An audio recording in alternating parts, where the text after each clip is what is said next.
Je m'appelle Gauthier Poncelet, j'ai suivi l'Executive Master en Management à Solvay en 2013 et à la suite de ça, j'ai créé ma société qui s'appelle Explore & Share. Explore & Share est une plateforme web de réservation de voyages en montagne, de sorties en montagne, d'activités en montagne qui sont proposées par des guides de haute montagne partout dans le monde. Donc, mon rôle dans la société Explore & Share, c'est une société que j'ai cofondée, que je co-gère avec un associé qui est un de mes meilleurs amis. Alors c'est une start-up, donc on fait tous beaucoup de choses. Mais globalement, mon rôle est de développer l'offre. Donc l'offre, qu'est-ce que c'est sur Explore & Share? Ce sont les guides, ce sont les voyages. Donc c'est de trouver ces guides et de trouver ces voyages et de les mettre sur le site.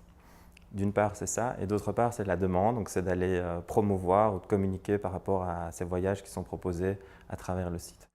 Sur Explore & Share, qu'est-ce qu'on trouve? Aujourd'hui, on a plus de 1000 sorties en montagne qui sont proposées par plus de 500 guides dans plus de 40 pays. Et on évolue dans un marché qui est assez concurrentiel. Le voyage, c'est quelque chose ça a énormément de succès. Il y a beaucoup d'agences, il y a beaucoup de sites web qui se créent autour du voyage.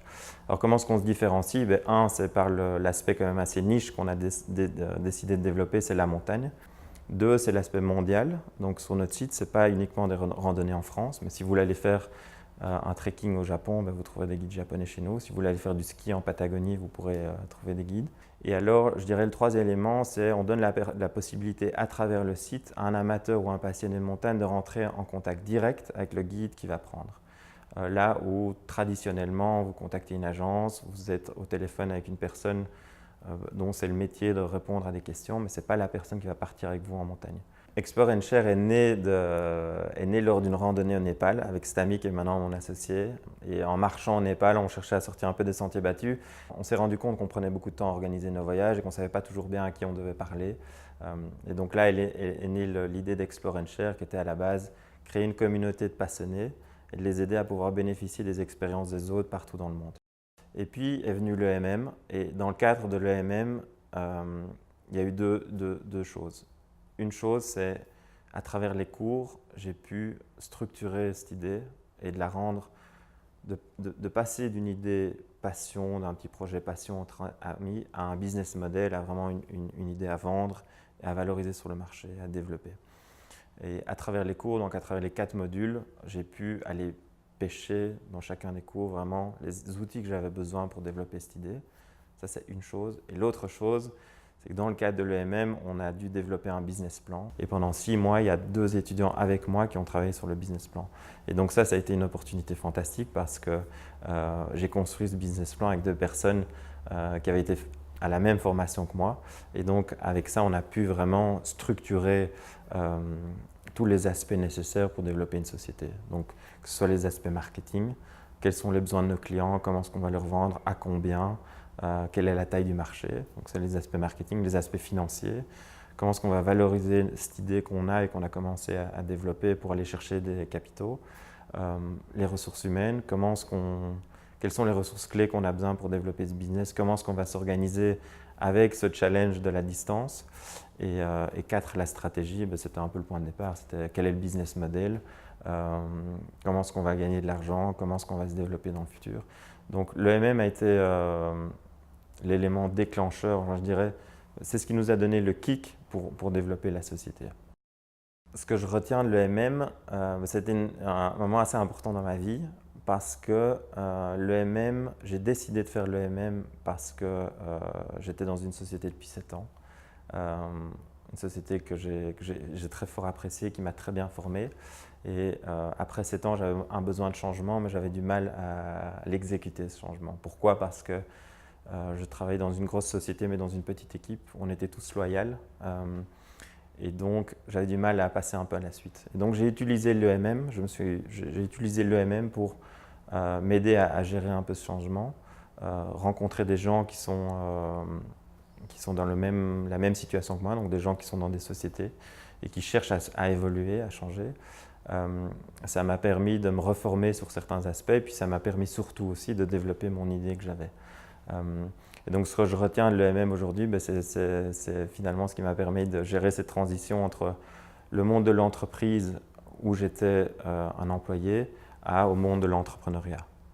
Les gros défis de l'EMM, en tout cas comment moi je l'ai vécu, Je pense que c'était la gestion du temps et la gestion de l'effort. Parce que je l'ai fait en même temps, mais comme la plupart des étudiants, en fait, je l'ai fait en parallèle de mon boulot. Et donc combiner une vie professionnelle assez intense et que je n'ai pas diminué parce que l'EMM était à ma propre initiative. Ce n'est pas ma société qui m'a envoyé pour me former. C'est moi qui ai pris l'initiative de le faire. Donc mon boulot n'a pas changé. Et donc c'était des choses en plus à faire. Donc je dirais que le gros challenge pour moi, ça a été la gestion du temps et la gestion de l'effort. L'EMM a été une année fantastique pour moi parce que ça m'a permis de prendre du temps pour moi. D'une part, réfléchir, me remettre en question, envisager la suite, et d'autre part, développer une idée que j'avais depuis longtemps en tête. Et je me souviendrai toujours, au cours, j'avais toujours 2 feuilles blanches devant moi. J'avais la feuille où je prenais des notes par rapport à ce que le prof disait, et j'avais une feuille où je prenais des notes, où j'appliquais ce qu'il disait à mon idée, à mon business. Donc ça a été un moment fantastique, ça a été un peu une bulle d'oxygène aussi dans ma carrière professionnelle, parce que c'est un moment où j'avais besoin de temps, j'avais besoin de réfléchir, j'avais besoin de rencontrer d'autres, j'avais besoin de partager, j'avais besoin d'avoir aussi un peu de feedback. Donc c'est ce que je retiens vraiment de cette année ici à Solvay. La méthode qui est utilisée à l'EMM, c'est la méthode de cas. Alors qu'est-ce que c'est la méthode de cas? On est soumis à un cas très concret qui s'est passé dans une entreprise à un moment donné. Et ce cas doit être résolu par un ensemble d'étudiants. Donc généralement, on est 4-5 autour de la table. Il n'y a pas de professeur à ce moment-là. Et ensemble, on doit résoudre un problème qui s'est passé dans une société. Et je trouve ça c'est une méthode d'apprentissage assez fantastique parce qu'on est dans le concret. Il y a quelque chose qui s'est passé, donc ce n'est pas quelque chose de théorique. Et donc ça rend l'apprentissage très bénéfique. Je dirais le deuxième point aussi, c'est qu'on est obligé de se mouiller. On n'est pas en train de suivre un cours, on prend des notes. Chacun doit venir avec des idées, chacun doit venir avec des solutions, chacun présente un peu ce qu'il dit. Donc on sort un peu de sa zone de confort d'un amphithéâtre, on prend des notes, mais on se mouille et on parle. Et troisième, et ça je pense que c'est très spécifique à Solvay, c'est qu'on nous force à donner du feedback.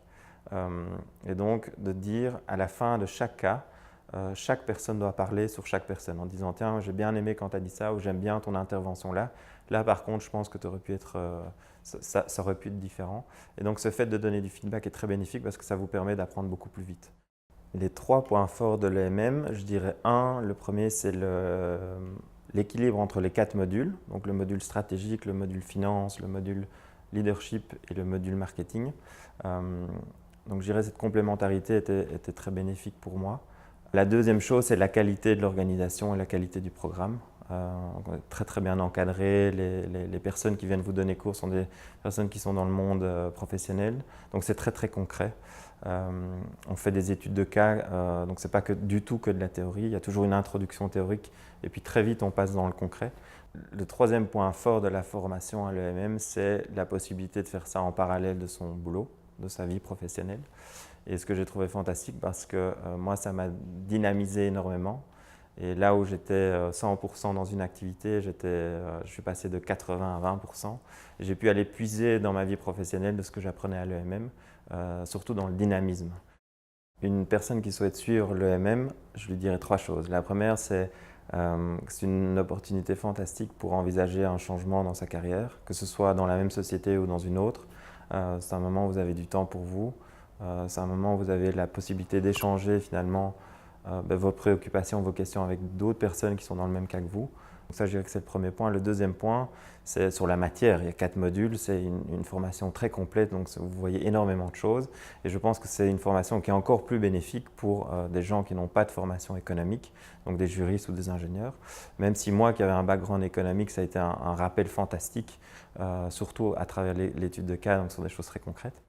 Et enfin, le troisième point que je dirais, si c'est une personne qui souhaite développer une idée qu'elle a en tête, elle a envie de tester un petit peu, elle a envie de structurer un peu son idée, c'est une idée qu'elle a depuis longtemps en tête, mais elle ne sait pas trop, elle se pose beaucoup de questions.